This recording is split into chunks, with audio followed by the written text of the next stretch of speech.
विदर्भाच्या या सगळ्या मुलांना त्रास देण्याचं काम पश्चिम महाराष्ट्रातील ही मंडळी करतायत। हा भुयार असेल किंवा खैरनार असेल, हे प्रमोशन यांचं झालं, यांना नेस्तनाबूत करायसाठी हे सगळं षडयंत्र रचल्या जात आहे।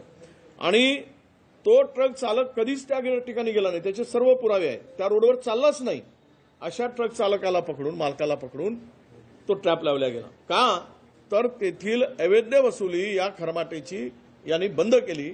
यांनी सांगितलेल्या पूर्ण जे काही गाड्या आहेत ओव्हरलोड चालल्या आहेत, जे रिसिप्ट फाडल्या जाते ते यांनी बंद करून टाकले आणि त्याची वसुली बंद केल्यामुळे या आणि त्याबरोबर त्याला जे कंट्रोल होता आणि त्या विदर्भातील मुलांचा प्रमोशनच त्याला नको होता, विशेष म्हणजे या खरमाटेला।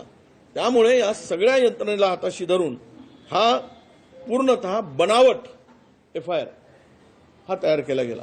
बनावट हा विदर्भातील मुलांना RTO जे आता इन्स्पेक्टर झालेत त्यांना कंट्रोलमध्ये आणायचं तो धमकवतोय। त्याचे क्लिप आहेत, त्याचे फोन रेकॉर्ड आहेत।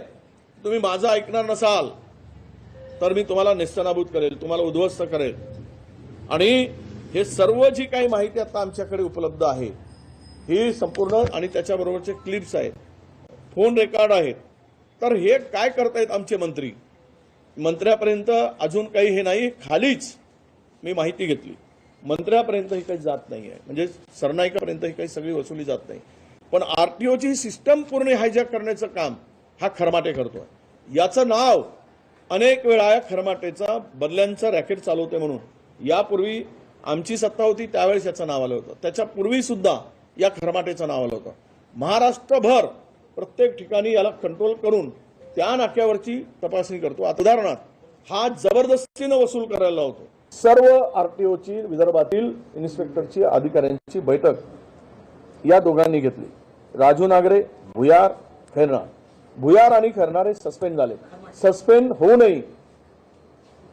होऊ नये त्यांचा हस्तक्षेप काही संपलेला नाही। हेच सगळे दोघेच हे पूर्ण रॅकेट चालवतात।